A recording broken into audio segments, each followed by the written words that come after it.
终于有海外媒体报道于朦胧被害的案子了。这凶手即使有通天的本事，你也只能影响得了国内的媒体，你管不了外媒吧？这次咱们就来见证一下，在全球10几亿华人的注视之下，于朦胧的案子能不能讨回一个公道？大家好，我是大卫，我们一起来分析新闻背后的真相。今天是美西时间9月19号。前5期节目我说了，只要一有新的进展我马上和各位同步。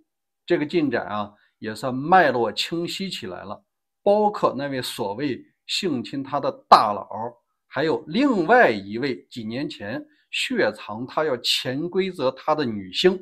这次我们再和各位介绍一下。首先我看了 X 上平台的一些爆料，有人就提到这个最大嫌疑人就是蔡奇的私生子，他叫辛奇。实际上他不姓辛，只是挂靠在别人名下。那我们就来起底一下，这位衙内他怎么却动了杀人的这心思？他就不担心后果吗？实际上到他这个级别还真不用担心，我都怀疑他不是第一次弄出人命了。那我们就来了解一下，蔡奇作为9常委之一，怎么和这个人扯上关系？他为什么不出来澄清，只是一味的删？因为他是主管意识形态宣传部、公安他也有人，他完全可以做到这一点。或者说即使是一个副总理，都未必能够号令宣传部和公安部，你副总理能到那级别吗？那我们就来看一下这位凶手他到底什么背景。据说呢，这个凶手在20几岁的时候，他作为蔡奇的私生子他妈是谁呀？实际上他妈是田海蓉的姐姐，叫田海燕。这俩人他是差20岁，也就是讲蔡奇比这个人大20多岁。那他俩啥时候在一起的呢？或者说毕竟没有结婚这个婚外情怎么产生的呢？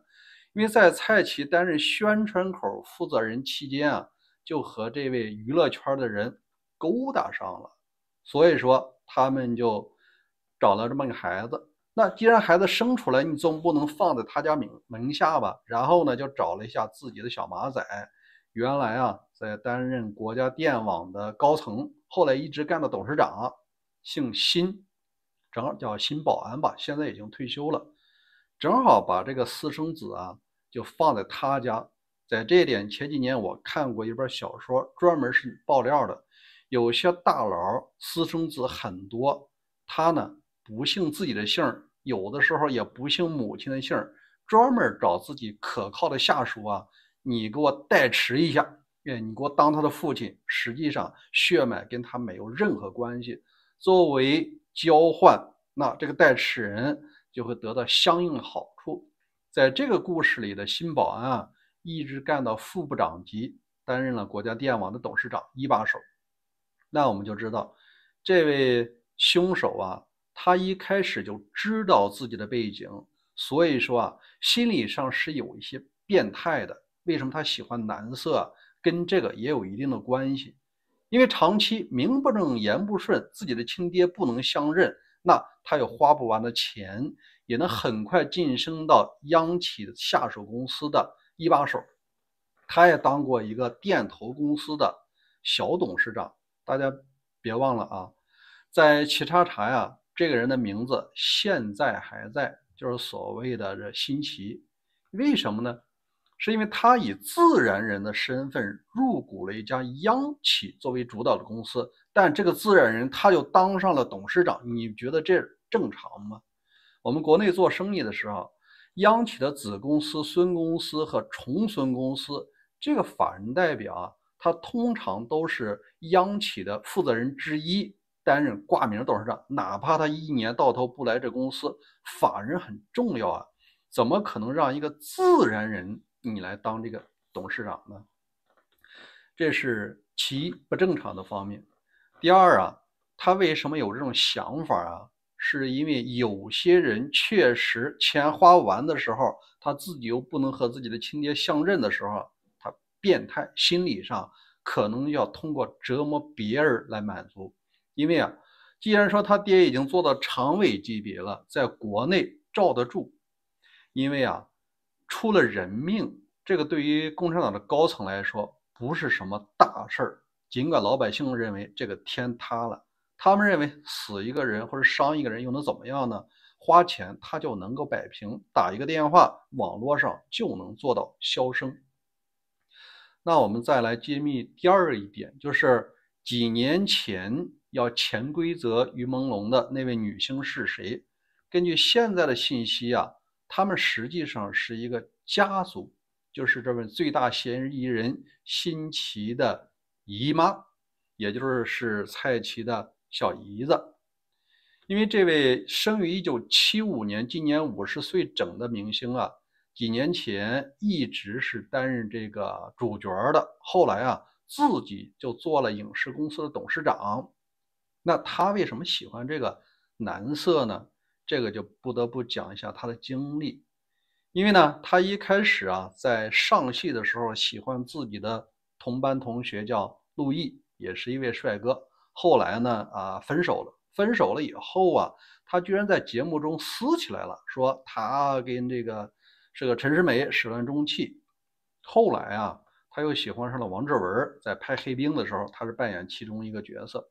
但是王志文啊，不可能跟他在一起，他心里确实是失望的。后来啊，他干脆就息影嫁入了豪门。当时的老公是这个薄熙来的马仔小弟徐明，大连实德的董事长。她嫁给他的时候啊，只有41岁，但是真正没几年，自己的老公啊就离奇死亡了。在这儿我插一句，这位徐明啊，他实际上是薄熙来的白手套，他有名下实德集团有一架私人飞机，而这个私人飞机啊，长期是供薄熙来和他太太、儿子薄呱呱使用的，这个飞行记录啊都是可以查的。那他是怎么死的呢？实际上，薄熙来出事以后，他呢已经跑到了澳大利亚了，他也怕受牵连啊。但是啊，中共的高层啊给他许诺了一些东西，说只要你回来把问题交代清楚，你呀没有死罪，顶多的判你几年。他信了，他信了。回来以后，那确实啊，只判了4年还是6年啊，不超过6年。我印象中是只判了6年。他真的去服刑去了，但是在服刑期间，在44岁那年啊，他在里边得了突发心肌梗塞死了。44岁突发心脏病，在监狱里死了。通常明眼人一看，这就可能就是弄死的。那他这位田海荣啊，就开始守寡了。守寡了以后，那他需要男人啊，他就看上自己旗下的艺人了。因为据说呢，他作为影视公司董事长，他底下的男艺人还是挺多的。有一次，他拿了一个房卡，就给了于朦胧。很简单啊，他想潜规则这位干净、帅气、阳光的演员。但是呢，于朦胧他有自己的原则，他不希望挣这份钱，因为他也清楚，这种40多岁的女性啊，女老板，如果说你从了，你接下来确实可能获得一些演电影的机会，但是啊，这种人是欲壑难填，你到时候让你啥时候到你就啥时候到，然后呢还不允许你谈恋爱过正常人的生活。所以于朦胧很清楚这一点，他没有上这个当，等于他没拿那个房卡。那这位将近50岁的御姐啊，就是田海荣啊，那肯定要报复。报复的结果就是，你既然是我旗下公司的艺人，或者我关联公司的艺人，我不让你解约，因为啊有保护条款。因为我解约的话，演员要赔这公司很多钱的。那时候于朦胧是没有这么多钱赔的。既然不能解约，我就雪藏你，不让你拍戏，不给你接广告。目的是什么？就是要逼迫于朦胧就范。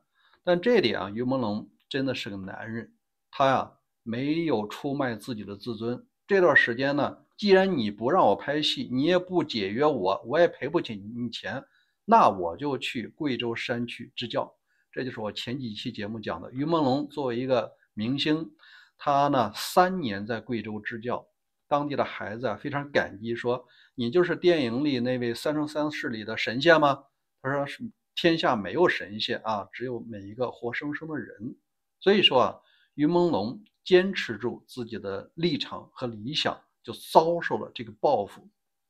这段时间啊，确实影视圈不太好，而于朦胧拥有2000多万粉丝，这家公司呢还是希望他继续为公司赚钱，所以说才陆续给他一些机会。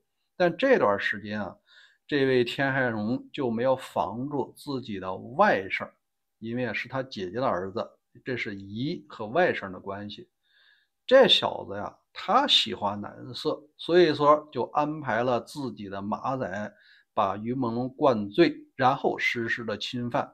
也许啊，在双方的沟通中，或者于朦胧醒了以后想告发这件事情，所以才起了这个杀心。他认为自己啊干掉一个明星又能怎么了？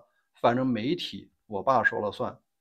现在结果他清楚了，国内的媒体你可以删，但是外媒联合早报啊，你删不了吧？所以说，我们这次就要见证一下，在中国乃至全球10几亿的华人关注之下，我们能不能为于朦胧讨回一个公道？你共产党不是一直讲自己的执政合法性吗？如果连法治、连出人命的事儿你都不能够摆平，你也不要担心有一天老百姓啊对你投反对票，或者说揭竿而起。这终究是你把年轻人最后一点希望都给掐灭了。最后我说明一下，为什么我要做第6期这个节目，是因为好几个老粉丝跟我说，大卫你还是聊你的时政吧，娱乐圈的事儿你少碰。我想说，每个人生命的安全才是最大的时政。我也很关注这个案子，因为我也有一些亲戚、同学、朋友还生活在中国。我希望他们哪怕生活在一个简单的社会，就是豪强权贵，你可以赚你的钱，但能不能让年轻人、普通人平平安安过一生？这就是我要坚持为他做第6期节目的原因。